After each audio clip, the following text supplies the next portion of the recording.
Esta mañana, puse a la venta el futuro de mi hijo. Y antes de que me juzguen, antes de que piensen que soy un padre cruel, necesitan escuchar toda la historia, desde el principio. Mi nombre es Arturo, tengo 68 años, y hasta hace poco, mi vida transcurría entre el olor a café recién hecho y el aserrín de mi taller. Creía que había criado a mi único hijo, Mateo, para ser un hombre de bien. Un hombre honesto. Le di todo, mi tiempo, mis ahorros, e incluso la compañía que construí con mis propias manos durante 40 años. Pero descubrí, de la peor manera posible, que para él y su esposa, Sofía, yo no era más que un cajero automático sin fondo. Uno del que podían sacar $200,000 a mis espaldas. Si te gustan las historias como esta, por favor dale like al video, suscríbete al canal y déjame saber qué piensas en los comentarios. Créanme, esta es una historia que querrán escuchar hasta el final. Porque lo que ellos no saben es que el anciano al que engañaron, todavía tenía una última carta bajo la manga. Mi taller siempre ha olido a cedro y a café. Durante 40 años, ese fue el aroma del trabajo duro, del amanecer antes de que la ciudad despertara. Ahora, en mi jubilación, es el aroma de la paz. Cada mañana, la rutina era la misma. Me levantaba con los primeros rayos de sol que se filtraban por las persianas de mi cuarto, ese sol de Miami que calienta los huesos. Preparaba una cafetera entera, aunque solo me tomaba una taza, porque el olor que llenaba la casa me recordaba a Elena. A ella le encantaba el olor a café por la mañana. Decía que era el olor de un nuevo comienzo. Caminaba descalzo por el suelo de madera que instalamos juntos en el verano de 1987, sintiendo las imperfecciones y los nudos bajo mis pies. Cada tabla era un testimonio de nuestra vida. Esta casa no es solo un conjunto de paredes y un techo, es el archivo de mi existencia. En el salón, junto a la ventana que da al jardín, sigue estando mi viejo sillón de cuero. Está desgastado, con grietas que parecen un mapa de arrugas, y el color se ha desvanecido en los reposabrazos. Fue en ese sillón donde le leí a Mateo su primer libro. Recuerdo perfectamente su pequeño cuerpo acurrucado contra mi pecho. Su respiración tranquila mientras mis dedos pasaban por las páginas de cuentos de piratas y dragones. Su cabeza, con ese pelo oscuro y revuelto, apenas me llegaba al corazón. A veces, cuando me siento ahí por las tardes, cierro los ojos, y casi puedo sentir su peso de niño, oler el champú de bebé en su cabello. Ese sillón era el trono desde el que le enseñé sobre el bien y el mal, sobre la honestidad y el valor del trabajo. Pensé que había escuchado. Después del café, mi día transcurría en el garaje, que hace mucho tiempo convertí en mi taller de carpintería. Las paredes están cubiertas de herramientas colgadas en un orden meticuloso, sierras, formones, gubias, cada una con su propia historia. El aire es espeso con el polvo fino de la madera. Un polvo que se asienta sobre todo como una capa de recuerdos dorados. Trabajar la madera siempre fue mi forma de meditar. El zumbido de la sierra, el raspado rítmico del cepillo, el cuidado con el que se aplica el barniz, es un lenguaje que entiendo. Después de regalarle la empresa de construcción a Mateo, este pequeño taller se convirtió en mi refugio. Hacía pequeños muebles para los vecinos, reparaba sillas antiguas, o simplemente tallaba figuras de animales por el puro placer de crear algo con mis manos. Era una vida sencilla, sin lujos, pero era mía. Y era suficiente. Cuando Mateo se casó con Sofía, yo estaba feliz por él. Vi la forma en que la miraba y reconocí ese brillo en sus ojos. Era el mismo que yo tenía cuando miraba a Elena. Sofía era deslumbrante. Siempre vestida a la última moda, con una sonrisa que podía iluminar una habitación, pero con una mirada que siempre parecía estar calculando el valor de todo lo que la rodeaba. No le di importancia. El amor es ciego, me decía a mí mismo, y si mi hijo era feliz, yo también lo era. Empezaron a tener dificultades económicas poco después de la boda. O al menos, eso me decían. Papá, se nos ha estropeado el aire acondicionado, son $1,200 que no tenemos ahora mismo. Decía Mateo por teléfono. O Sofía necesita unas llantas nuevas para el coche, por seguridad, ya sabes, Son $850. Y yo, por supuesto, les hacía la transferencia. ¿Qué padre no ayudaría a su único hijo? Les transfería dinero pensando que cubría necesidades, emergencias. Unos $500 por aquí para el supermercado, $1,000 por allá, para una factura inesperada. Nunca llevé la cuenta. Eran mi familia. El dinero que Elena y yo habíamos ahorrado con tanto sacrificio era para eso, para asegurar el futuro de nuestro hijo. Recuerdo una tarde, unos 2 años después de que se casaran. Estaban de visita para cenar. Nos sentamos en la gran mesa de roble del comedor. La misma mesa donde Mateo hizo sus deberes durante toda la escuela. Tiene marcas de lápiz y un par de arañazos profundos de un experimento de ciencias que salió mal. Sofía pasó la mano por la superficie y dijo: Arturo, deberías comprar una mesa nueva. Esta se ve tan vieja. Sonreí, pero algo dentro de mí se sintió extraño. Le expliqué que cada marca en esa mesa era una historia. Ella solo asintió, con la vista perdida en su teléfono, revisando fotos de unas vacaciones en algún lugar con nieve y montañas. Mi vida transcurría en ese bucle tranquilo. El café por la mañana, el trabajo en el taller, las llamadas ocasionales de Mateo pidiendo una pequeña ayuda.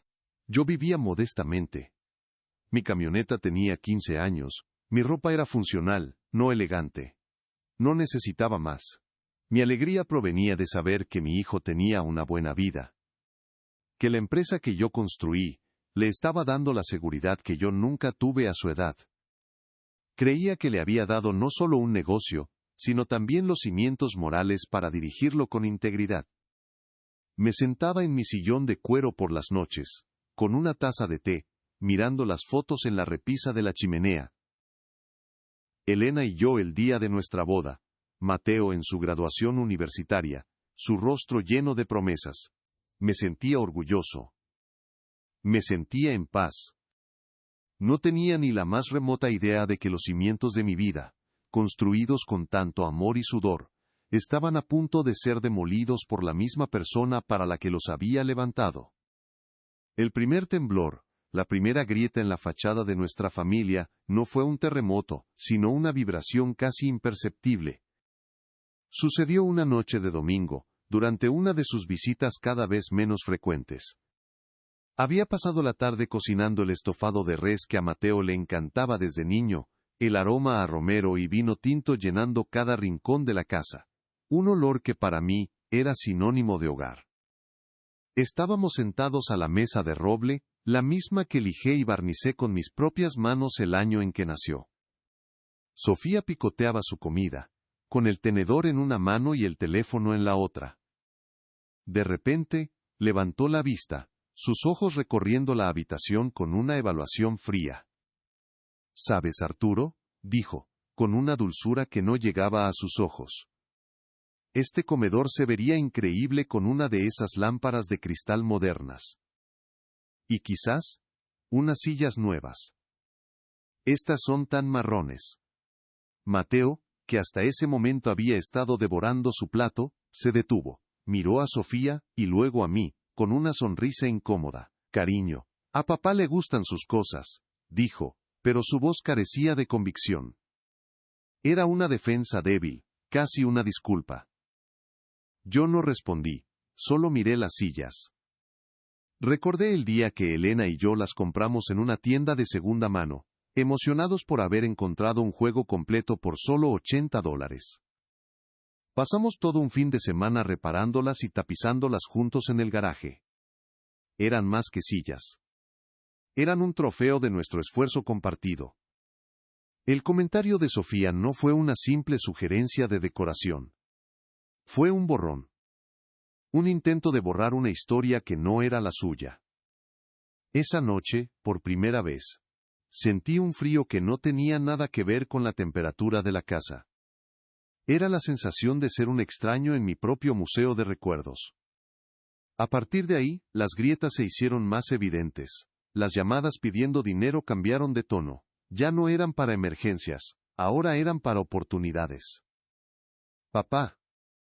Sofía encontró unos boletos de avión a Cancún a un precio increíble, solo $950. Sería una locura no aprovecharlos, ¿verdad? Necesitamos un descanso, me dijo Mateo por teléfono una mañana.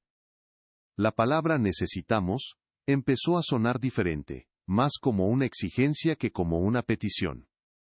Unas semanas después, era para la entrada de un evento de caridad al que Sofía tenía que asistir por sus contactos. Eran $500 por cubierto. Yo seguía haciendo las transferencias, pero cada vez que pulsaba el botón de enviar, sentía que un pequeño pedazo de mi respeto por él se desmoronaba. Lo justificaba pensando que era joven, que estaba enamorado, y quería darle a su esposa el mundo. No me daba cuenta de que me estaba pidiendo que se lo comprara. Sus visitas se convirtieron en transacciones. Llegaban, se sentaban en el sofá de la sala, y la conversación inevitablemente giraba hacia algún gasto nuevo. Un día, Sofía me mostró en su teléfono una pulsera de una marca cuyo nombre ni siquiera podía pronunciar. Mira qué belleza, Arturo. Mateo me la va a regalar para nuestro aniversario, dijo, y luego miró a mi hijo con una sonrisa expectante. Mateo se aclaró la garganta.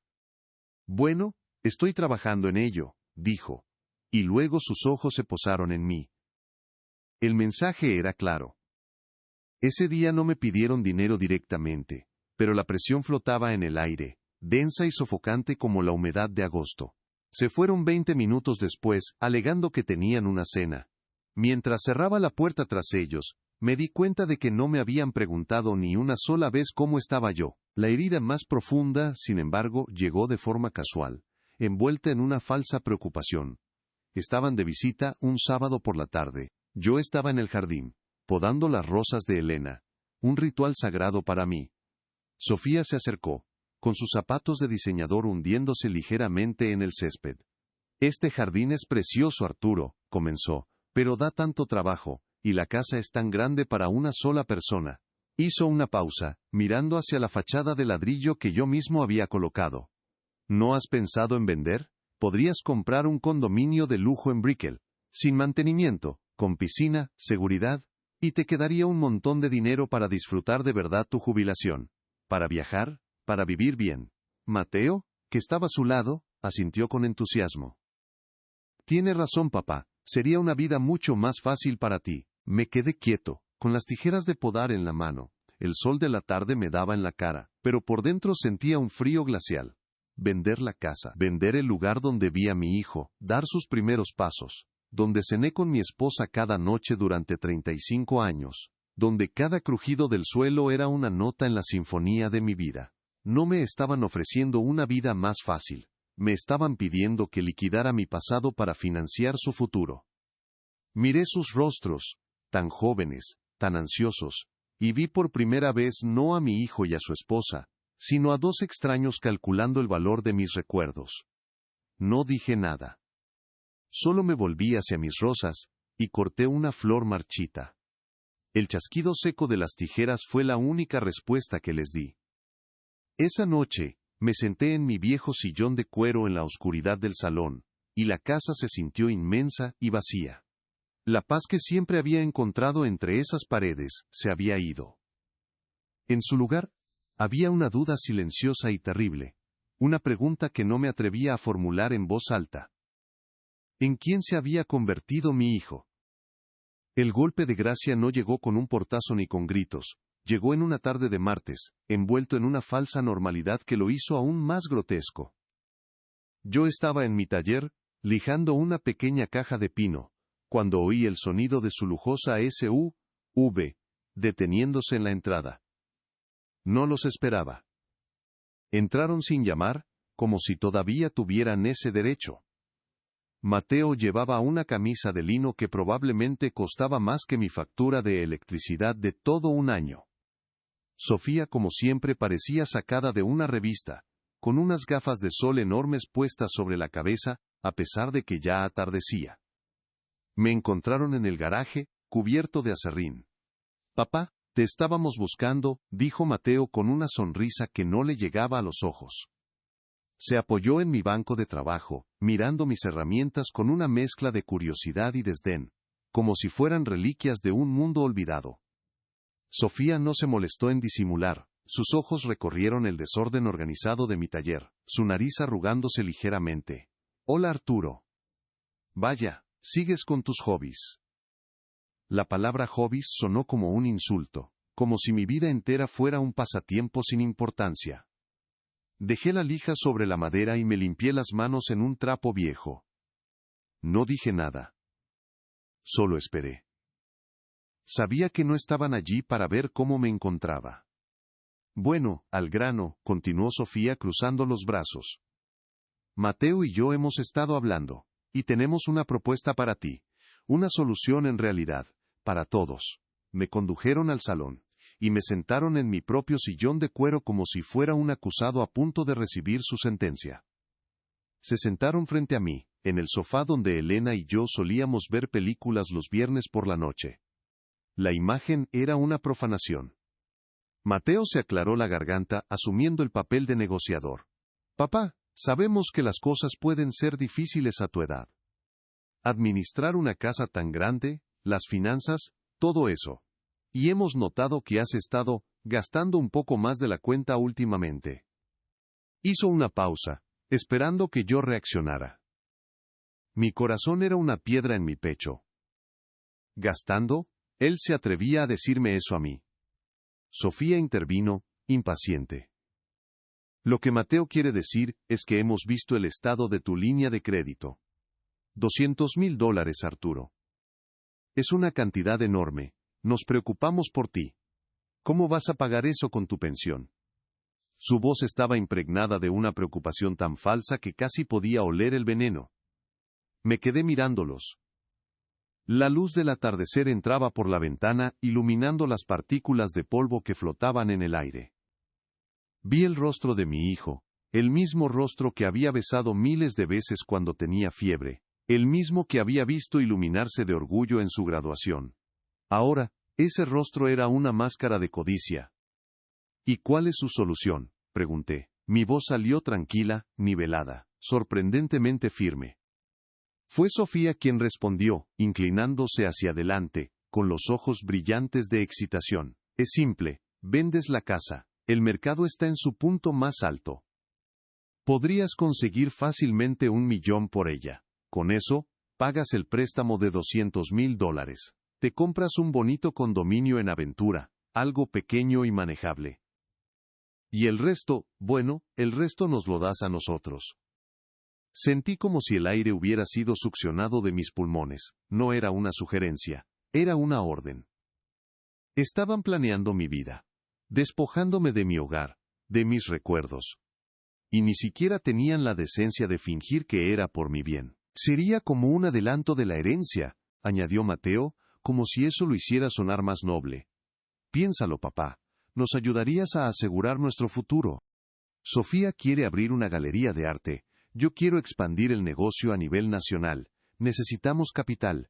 Y tú ya no necesitas todo esto. Sus manos hicieron un gesto vago, abarcando la habitación, mi vida entera. El silencio que siguió fue denso, pesado. Podía oír el tic-tac del viejo reloj de pared que había sido de mi padre. Tic-tac, tic-tac. El sonido de mi vida agotándose. Finalmente, hablé. Mi mirada se fijó en Mateo. Ese préstamo, la firma, fuiste tú, ¿verdad? No lo negó, simplemente se encogió de hombros, con una expresión de fastidio.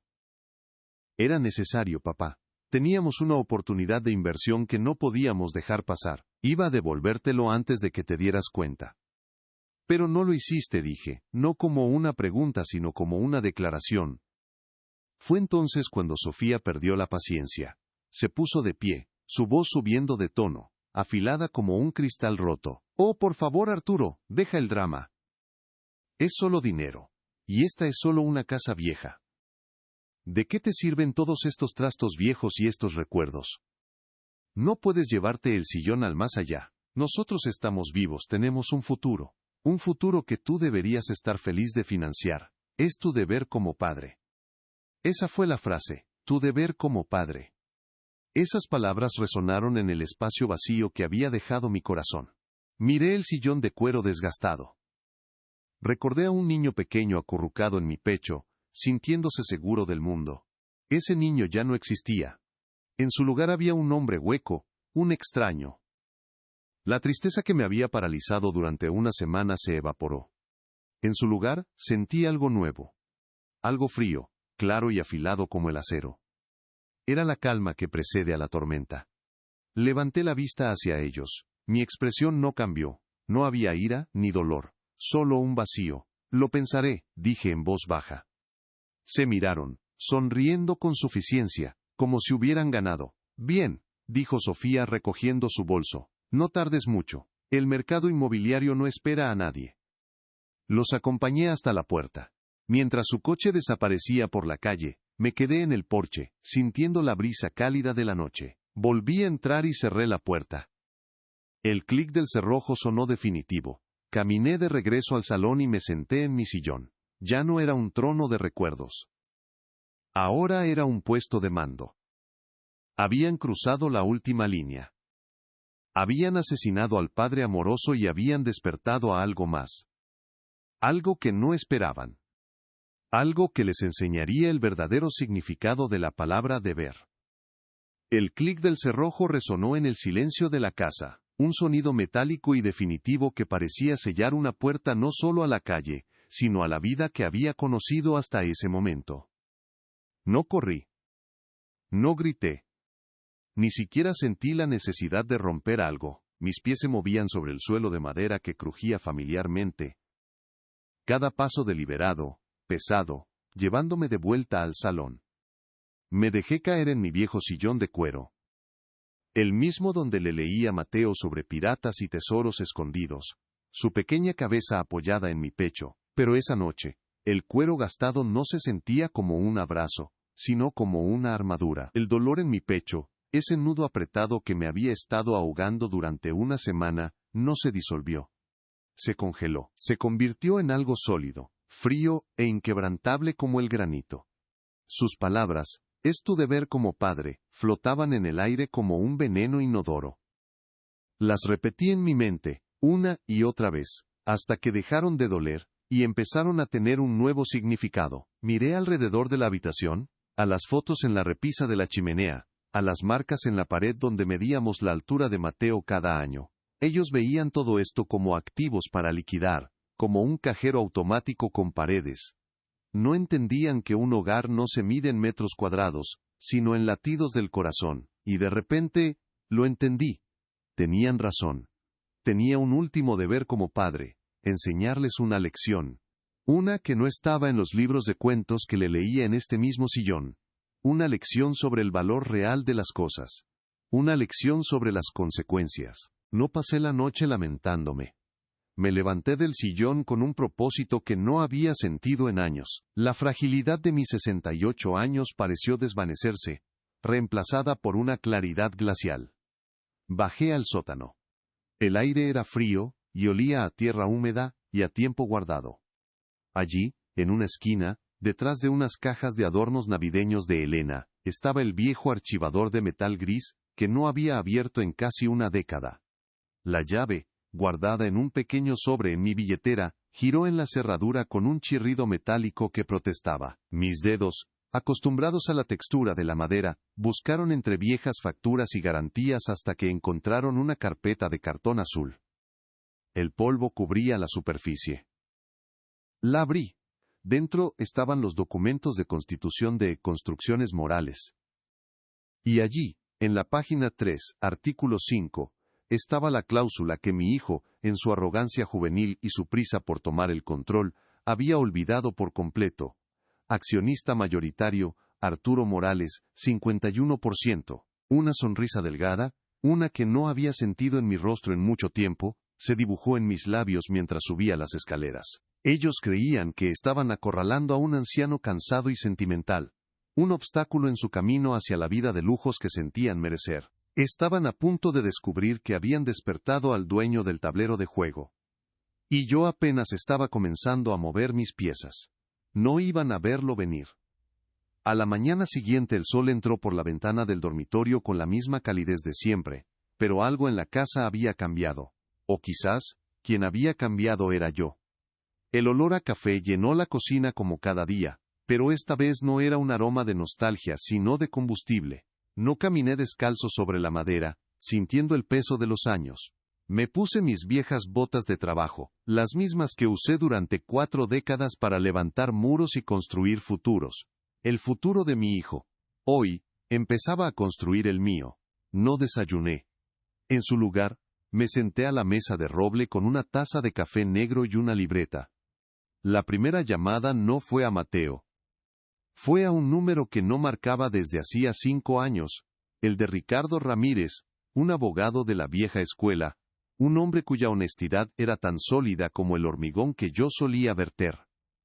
Ricardo, habla Arturo Morales, dije cuando contestó, su voz grave y familiar. No hubo charla trivial, fui directo al grano. Necesito que revises un documento por mí. Los Estatutos Originales de Construcciones Morales, de 1982, específicamente el artículo 5, sección B. Se refiere a la estructura accionaria. Te enviaré una copia por correo electrónico en los próximos 10 minutos. Hubo una pausa en la línea. Arturo, ¿está todo bien?, preguntó, su tono cambiando de profesional a preocupado. Todo está a punto de estarlo, Ricardo. Solo necesito que me confirmes lo que ya sé. Y que lo hagas con discreción. Colgué antes de que pudiera hacer más preguntas. Escaneé las páginas amarillentas del documento, el papel frágil bajo mis dedos, y envié el archivo. El primer movimiento estaba hecho. Mi segunda parada fue el banco. El mismo banco donde, una semana antes, me había sentido humillado y desorientado. Esta vez, entré con la espalda recta. Pedí hablar con el mismo gerente, el señor Evans. Me recibió en su oficina de cristal con una expresión de compasión. Le pedí que la guardara. Señor Evans, dije, sentándome frente a su escritorio pulido. Necesito una copia impresa de todos los detalles de la línea de crédito de $200,000 abierta a mi nombre. Quiero el contrato completo, el tipo de interés exacto, el calendario de amortización y las fechas de los próximos 5 pagos. Se sorprendió por mi tono. Ya no era el anciano confundido que se había sentado allí la semana anterior. Tecleó en su ordenador y la impresora zumbó. Me entregó una pila de papeles. Lo leí todo allí mismo. El interés era del 7.8% anual. El próximo pago, de $1,854.32, vencía el 15 de octubre, en poco más de 3 semanas, $200,000. La cifra ya no me mareaba. Ahora era simplemente un número, un problema con una solución. Mientras conducía a casa, el teléfono sonó. Era Sofía. Su foto apareció en la pantalla, sonriendo desde la cubierta de un yate, una foto de sus últimas vacaciones necesarias. Dejé que sonara un par de veces antes de contestar. Arturo querido, ¿cómo estás? Su voz era melosa. Mateo y yo estábamos pensando. Encontramos un condominio perfecto para ti en Aventura. 2 habitaciones, vista al mar. Es una ganga. Solo tenemos que actuar rápido. ¿Has pensado en lo de la casa? Sostuve el volante, mis nudillos blancos. Miré la carretera. Todavía lo estoy considerando, Sofía. Respondí, mi voz monótona y tranquila. Es una gran decisión. Les avisaré. Bueno, no te tomes demasiado tiempo, dijo, con un toque de impaciencia. Las oportunidades no duran para siempre. Lo sé. Dije. Créeme, lo sé. Colgué. Por la tarde, me encerré en mi taller. El olor a cedro y aserrín me calmó los nervios. Pero no empecé un nuevo proyecto. En lugar de eso, saqué una de las sillas del comedor, una de las que Sofía había llamado tan marrones. La coloqué en el centro del taller, bajo la luz brillante de la lámpara de trabajo. Era de roble macizo, como la mesa. Fuerte, robusta, construida para durar. Pero la superficie estaba cubierta de décadas de un barniz oscuro y rayado. Tomé una lija de grano grueso, y empecé a trabajar. El movimiento era rítmico, metódico. Hacia adelante y hacia atrás, mis músculos recordaban el trabajo.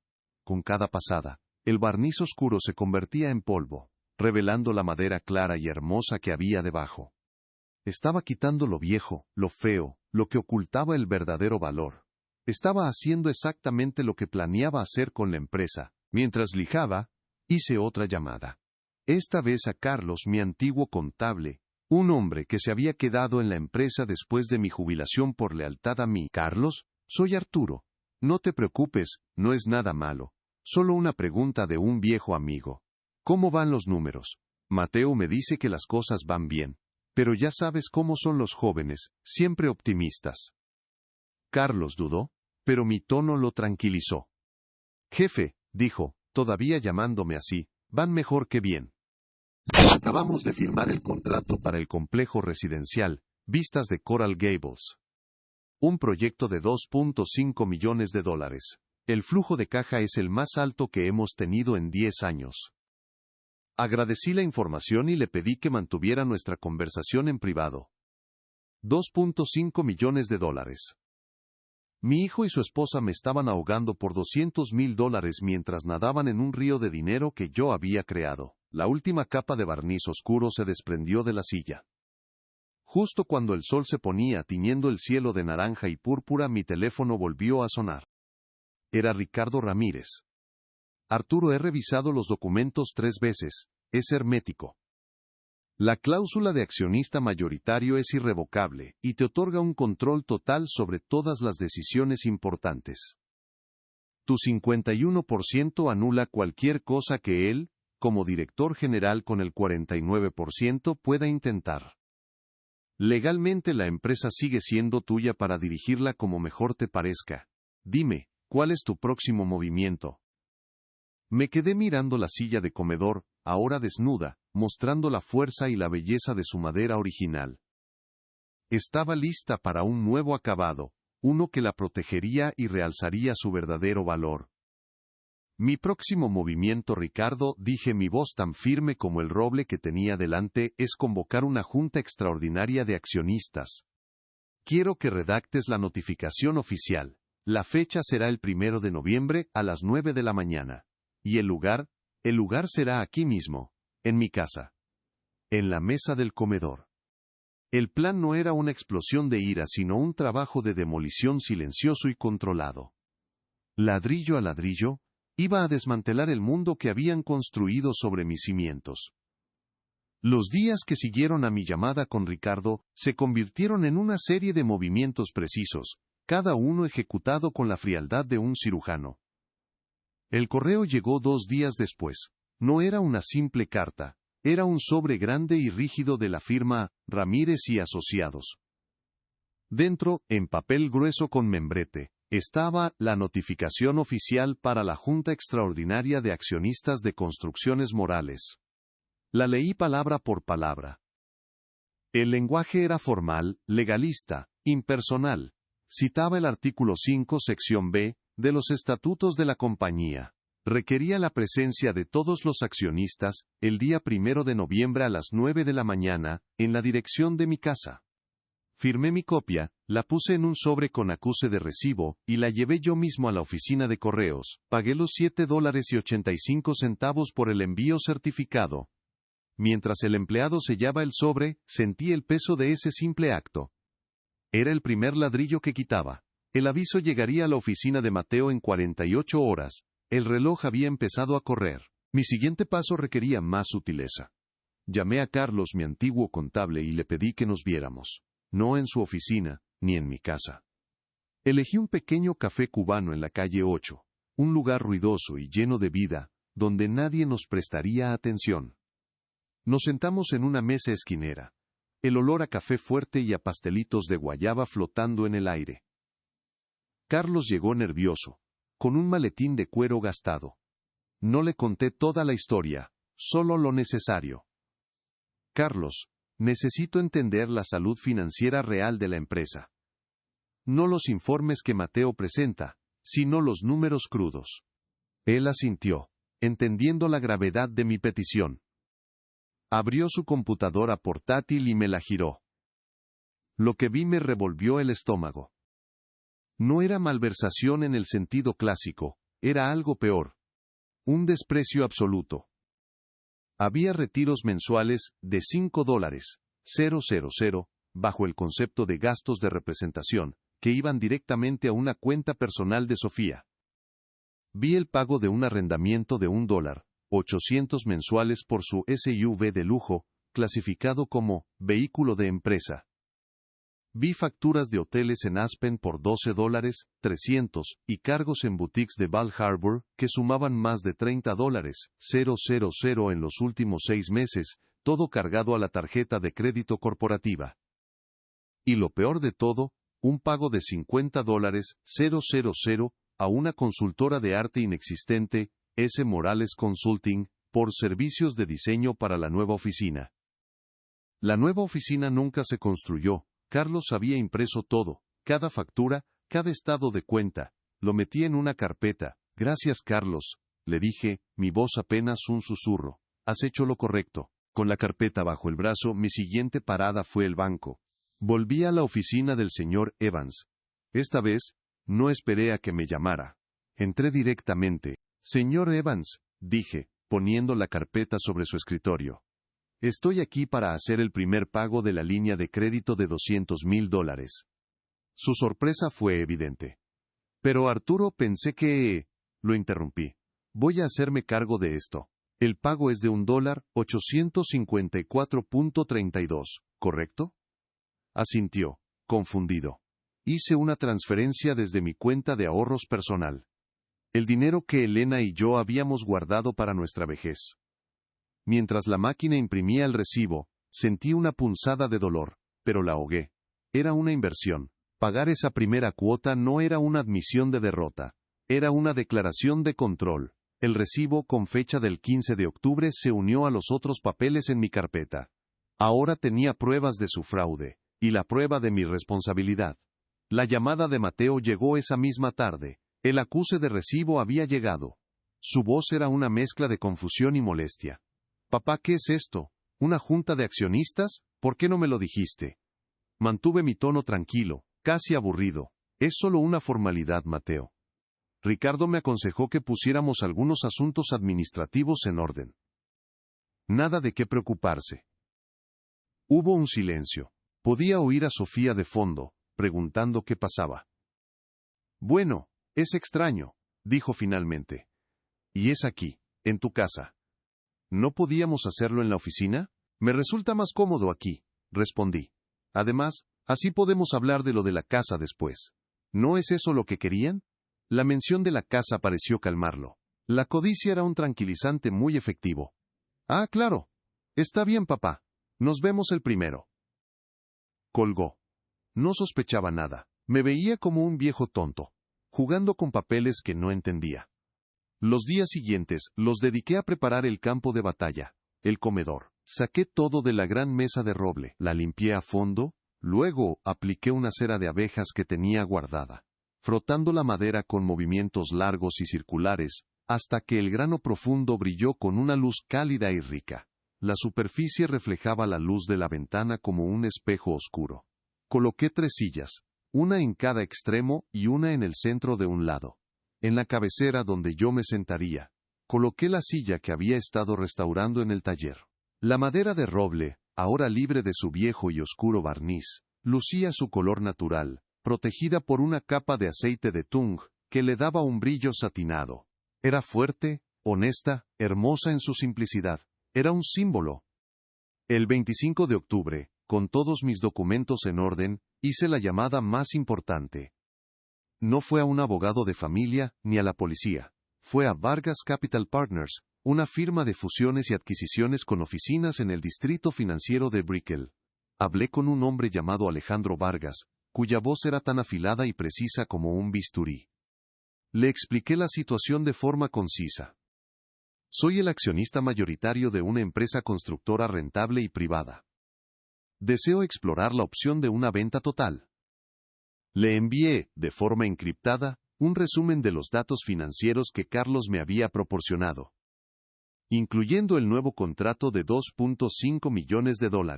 No mencioné el fraude. No era relevante para la valoración, solo importaban los números. La respuesta llegó por correo electrónico 24 horas después. Un documento PDF de 3 páginas. Valoración preliminar de mercado para construcciones morales. Entre $4.20 y $4.80 millones, sujeto a due diligence. Imprimí el documento y lo añadí a mi carpeta. El precio de su traición tenía ahora una cifra exacta. La última semana de octubre transcurrió en una calma extraña y tensa. Sofía me envió mensajes de texto con enlaces a condominios en venta, cada uno más lujoso que el anterior. Mira este Arturo. Tiene gimnasio y servicio de ballet. No respondí. Pasé mis días en el taller, terminando de restaurar el resto de las sillas del comedor. El trabajo físico mantenía mi mente clara y enfocada. El 31 de octubre por la noche, el trabajo estaba terminado. Las 6 sillas rodeaban la mesa de roble, restauradas a su antigua gloria. La casa estaba en silencio, excepto por el ocasional grito de los niños pidiendo dulces en la calle. Me senté en mi sillón de cuero en el salón a oscuras, mirando hacia el comedor iluminado. Todo estaba listo. La mesa pulida, las sillas restauradas, la carpeta con las pruebas sobre el aparador. Mañana por la mañana, mi hijo entraría por esa puerta esperando discutir la venta de mi casa. No tenía ni idea de que, en realidad, venía a la liquidación de la suya. La primera llamada llegó el 28 de octubre, 4 días antes de la reunión. Era Sofía. Su voz, que normalmente goteaba una dulzura artificial, ahora tenía un filo de impaciencia. Arturo, ¿cómo va todo?, empezó, saltándose los saludos de rigor. Te llamo porque Mateo y yo encontramos una oportunidad increíble. Un agente inmobiliario nos mostró un penthouse en Key Biscayne. Tiene una vista que no te puedes imaginar. Pero el dueño quiere una oferta antes del fin de semana. Necesitamos saber si ya tomaste una decisión sobre la casa. Estaba en mi taller, aplicando la última capa de aceite a la última silla. El trapo se deslizaba suavemente sobre la madera de roble, revelando su veta dorada. El olor a aceite de tung y a madera limpia llenaba el aire. No dejé de trabajar. Hola, Sofía. Me alegro de que hayan encontrado algo que les guste, dije, mi voz tan serena como mis movimientos. Pero como te dije, primero tenemos que resolver los asuntos de la empresa. Todo se aclarará en la reunión del 1 de noviembre. Hubo un silencio tenso al otro lado de la línea. Podía casi oírla apretar los dientes. No entiendo qué tiene que ver una cosa con la otra, espetó, su tono volviéndose agrio. Es una simple reunión sobre papeles viejos. Estamos hablando de nuestro futuro. ¿Acaso no te importa? Me importa profundamente, respondí, dejando el trapo a un lado y admirando mi trabajo. La silla brillaba bajo la luz. Por eso es crucial que hagamos las cosas en el orden correcto. Nos vemos el viernes, Sofía. Y colgué antes de que pudiera protestar. La arrogancia en su voz era palpable. La idea de que algo, cualquier cosa, pudiera ser más importante que sus deseos, era un concepto ajeno para ella. 2 días después, fue Mateo quien apareció en mi puerta, sin avisar. Eran las 7 de la tarde, y el cielo estaba teñido de un púrpura profundo. No llevaba su habitual sonrisa despreocupada. Parecía cansado, y había una arruga de preocupación entre sus cejas. «Papá, ¿podemos hablar?», dijo, entrando sin esperar una invitación. Lo conduje al salón. Se sentó en el sofá, pero parecía incómodo, al borde del asiento. Yo ocupé mi sillón de cuero. El espacio entre nosotros se sentía como un abismo. Sofía me dijo que hablaste con ella. Papá, está muy nerviosa, comenzó, intentando adoptar un tono de hijo preocupado. Y para ser honesto, yo también. Esta reunión, todo este misterio, no es propio de ti. Si tienes algún problema, si necesitas ayuda con algo, solo tienes que decírmelo. Podemos posponer esto y centrarnos en lo que es importante, tu bienestar, la venta de la casa. Era una actuación magistral de manipulación. El hijo devoto, preocupado por su anciano padre confundido, lo miré fijamente, sin parpadear. Estoy perfectamente, Mateo. Nunca he tenido las cosas más claras, dije con calma. Y la reunión no es un misterio. Es una necesidad. Se trata de asegurar el futuro de Construcciones Morales. Un futuro que parece que te has olvidado de proteger. Mi respuesta pareció descolocarlo. No esperaba firmeza, sino fragilidad. Se frotó la cara con las manos. No sé de qué hablas. El negocio va mejor que nunca. Acabo de cerrar el trato de vistas de Coral Gables. Deberías estar orgulloso. El orgullo no paga las deudas, repliqué, mi voz sin una pizca de emoción. Ni justifica los gastos. Sus ojos se entrecerraron, la máscara de preocupación se deslizó, revelando una irritación creciente. ¿Gastos? ¿A qué te refieres? Es por el préstamo. Te dije que me haría cargo de eso. Ah, ¿sí? ¿Cuándo? Le pregunté, inclinándome ligeramente hacia adelante. Porque el primer pago vencía el 15 de octubre, y lo pagué yo, de mi bolsillo. Se quedó sin palabras. Se puso de pie y comenzó a caminar por la habitación, sus pasos resonando en el suelo de madera. Mira, papá, fue una situación complicada, una inversión. Guárdate las excusas para el viernes, Mateo, lo corté. La reunión es a las 9, sé puntual. Mi tono no admitía discusión. Era el tono que usaba en la obra cuando un cimiento no estaba bien puesto. Se detuvo frente a la entrada del comedor y miró hacia adentro. La gran mesa de roble estaba pulida y despejada, con solo 3 de las sillas restauradas colocadas estratégicamente.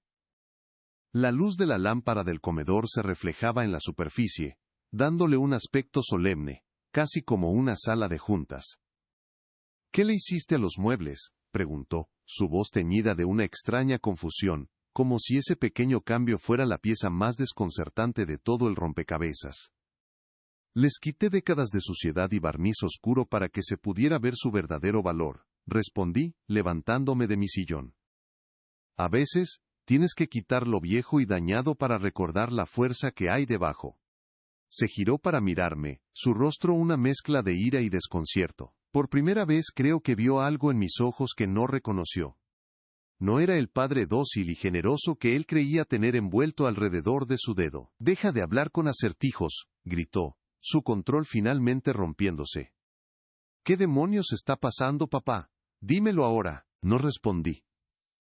Simplemente, caminé hacia mi taller, dándole la espalda. Su grito quedó flotando en el aire, impotente.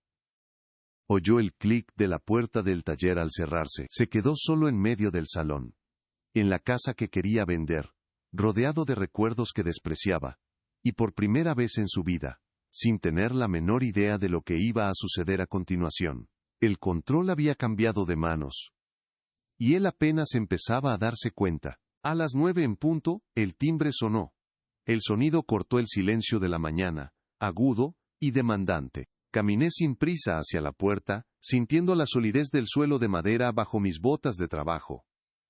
Abrí. Mateo y Sofía estaban en el porche, vestidos como si fueran a una reunión en una torre de cristal en Brickell, no en la vieja casa de un carpintero en los suburbios. Mateo llevaba un traje azul marino sin corbata, con una camisa blanca impecable. Sofía, a su lado, lucía un vestido ceñido de color crema, y unos tacones que parecían armas. Sus sonrisas eran delgadas, tensas por la impaciencia. «Buenos días, papá», dijo Mateo, entrando sin esperar invitación. «Acabemos con esto rápido, tenemos una cita con el agente inmobiliario a las 10:30.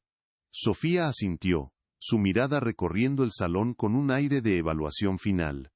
«Sí, Arturo, cuanto antes firmemos los papeles de la empresa, antes podremos firmar los de la casa». Los conduje en silencio al comedor. La luz de la mañana entraba a raudales por la ventana, iluminando la mesa de roble pulida, y las 6 sillas restauradas que la rodeaban. El efecto era solemne, casi sagrado. Se detuvieron por un instante, sorprendidos por la transformación. «Vaya», murmuró Sofía, pasando un dedo por la superficie lisa. «Casi parece nueva». No era un cumplido. Era una tasación. «Siéntense», dije, mi voz resonando en la habitación. Señalé las 2 sillas enfrentadas. Yo tomé mi lugar en la cabecera, en la primera silla que había restaurado, sintiendo la madera sólida y honesta contra mi espalda. Coloqué una delgada carpeta de cuero sobre la mesa. Ellos se sentaron, intercambiando una mirada de suficiencia. Creían que el juego estaba a punto de terminar. No sabían que apenas comenzaba. Como indica la notificación, comencé abriendo la carpeta. Esta es una junta extraordinaria de accionistas de Construcciones Morales. El primer punto del orden del día es una revisión de la estructura de propiedad. Deslicé una copia de los estatutos originales sobre la mesa. Artículo 5, sección B. Como pueden ver, poseo el 51% de las acciones con derecho a voto. Mateo, tú posees el 49%. Legalmente, el control final de la compañía reside en mí. Mateo frunció el ceño. Papá, ya sé eso, son solo papeles viejos. ¿A dónde quieres llegar con esto? Su tono era de fastidio. Sofía se recostó en su silla, cruzando los brazos. Arturo, por favor, no tenemos tiempo para tus lecciones de historia empresarial. Ignoré su comentario. Saqué el siguiente fajo de papeles de la carpeta y los extendí sobre la mesa como si fueran cartas en una partida de póker. Eran los estados de cuenta de la empresa. El segundo punto es una auditoría de los gastos corporativos recientes. Mi dedo índice se posó en el primer documento. Aquí tenemos retiros mensuales de $5,000 a una cuenta personal, bajo el concepto de gastos de representación, es. La cuenta pertenece a Sofía Morales. Sofía se enderezó de golpe. Eso es perfectamente legal. Es mi compensación por apoyar a Mateo y mantener la imagen de la empresa.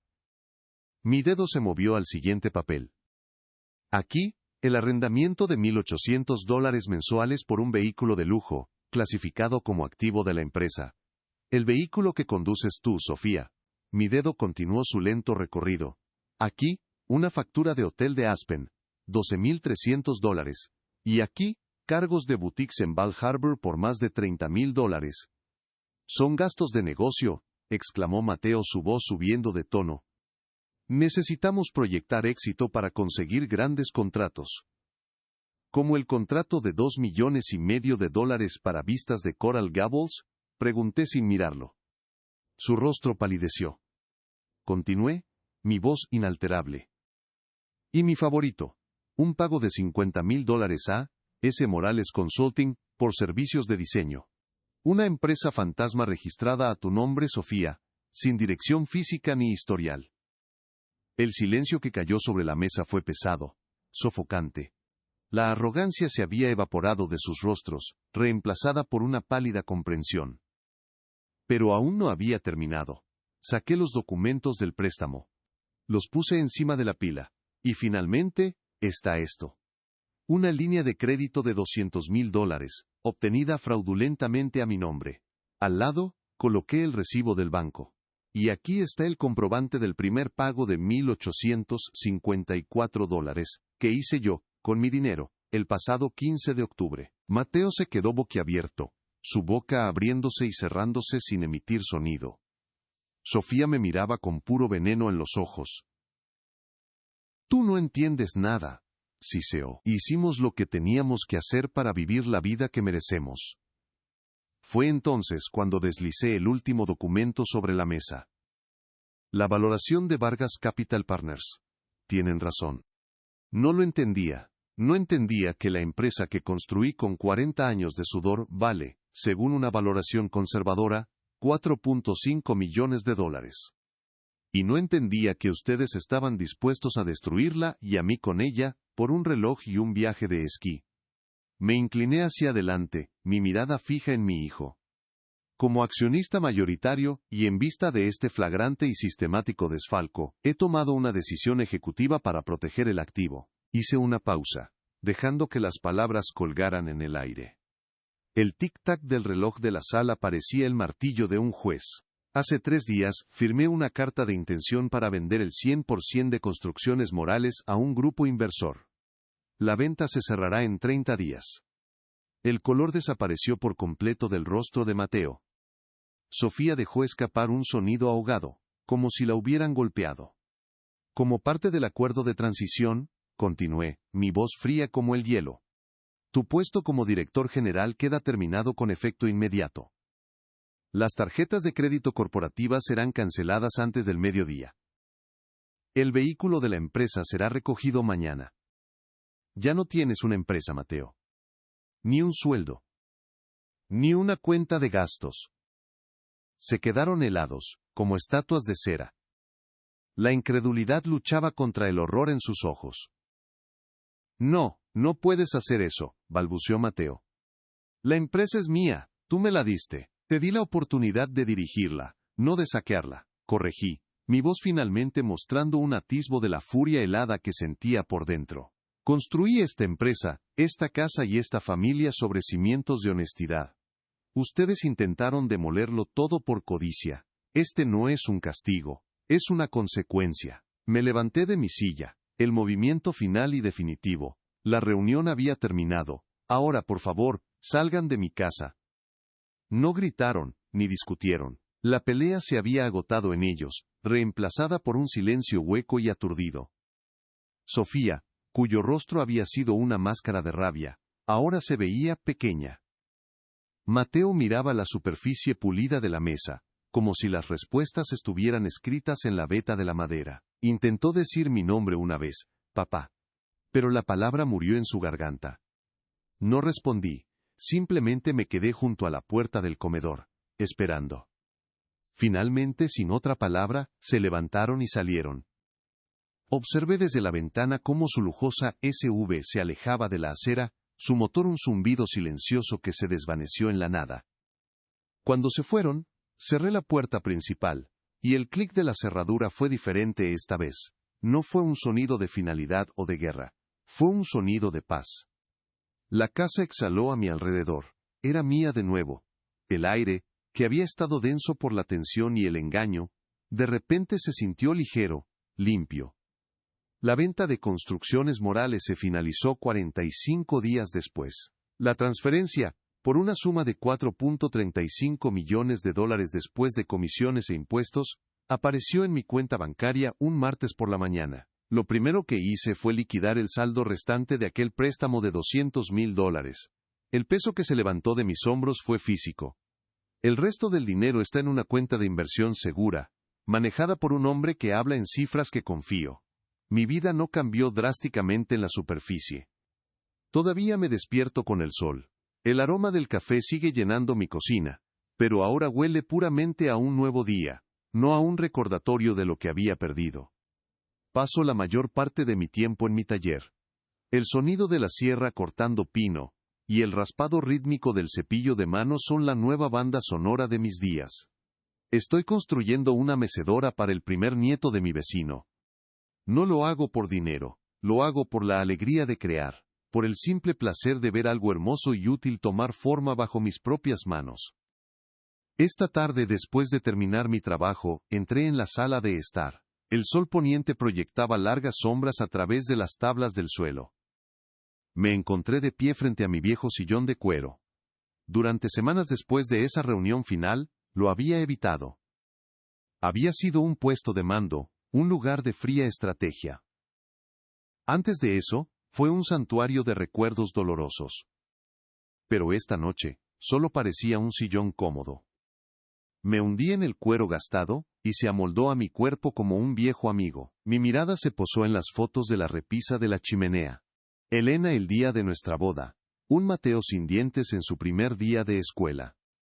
El dolor que solía acompañar esas imágenes se había ido. Todavía puedo amar al niño de esa fotografía sin tener que perdonar al hombre en que se convirtió.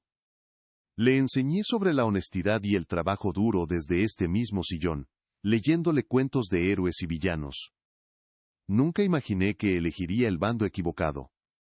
Mi última lección para él no estaba en un libro de cuentos, sino en un balance general. Fue la lección más difícil que tuve que enseñar, y ruego, por su bien, que la haya aprendido. No sé qué fue de ellos. Escuché a través de Carlos que vendieron su condominio y se mudaron fuera del estado. Espero que encuentren su camino. Pero su camino ya no es mi preocupación. Mi camino ahora me lleva hacia adelante. La próxima primavera, finalmente haré ese viaje a Italia con el que Elena y yo siempre soñamos. Caminaré por las calles de Roma y pensaré en ella. Me sentaré en un café en Florencia, y levantaré una taza por la vida que construimos y la paz que finalmente he reclamado. Ellos pensaban que mi casa, mi empresa, mis ahorros eran solo números para ser calculados y gastados. Nunca entendieron que el verdadero valor no es algo que se puede retirar de un banco. Es la integridad que construyes dentro de ti mismo, el respeto que te ganas y la tranquila dignidad con la que vives tu vida. Intentaron quitármelo todo, pero al final, solo se perdieron a sí mismos. Y yo, en mi vieja y silenciosa casa, me encontré de nuevo. Si te gustó esta historia, no olvides dejar tu like, suscribirte al canal y escribir en los comentarios qué te pareció. Quiero saber tu opinión. Aquí siempre encontrarás historias que emocionan, sorprenden y traen lecciones para toda la vida. No sé qué fue de ellos, y la verdad es que ya no ocupa mis pensamientos. Perdonar no significa olvidar, sino liberarse del peso de llevar la cuenta. Su camino es suyo, y yo finalmente he encontrado la paz en el mío. Esta experiencia me enseñó una lección tardía pero poderosa. El dinero compra una casa, pero no construye un hogar. Financia lujos, pero no puede comprar el respeto ni la paz mental. Mi hijo y su esposa persiguieron un espejismo, convencidos de que la felicidad tenía el precio de un reloj caro o un viaje exótico. No entendieron que los cimientos más fuertes, los que soportan las tormentas de la vida, no se levantan con concreto y acero, sino con honestidad y carácter. Si algo les puedo dejar de esta historia, es esto. Nunca permitan que nadie, ni siquiera la sangre de su sangre, les ponga un precio. Su dignidad no está a la venta. El respeto no se hereda. Se gana cada día con sus acciones. La lección más dura que tuve que dar no fue con gritos, sino con el silencio de una puerta cerrada y el peso irreversible de las consecuencias. Ahora, cuando me siento en mi taller, el olor a cedro ya no es solo el aroma de mi pasado, sino la promesa de un futuro tranquilo que me pertenece. Un futuro que construyo con mis propias manos, en mis propios términos. Y esa, créanme, es la única riqueza que de verdad importa. Si te gustó esta historia, no olvides dejar tu like, suscribirte al canal y escribir en los comentarios qué te pareció. Quiero saber tu opinión. Aquí siempre encontrarás historias que emocionan, sorprenden y traen lecciones para toda la vida.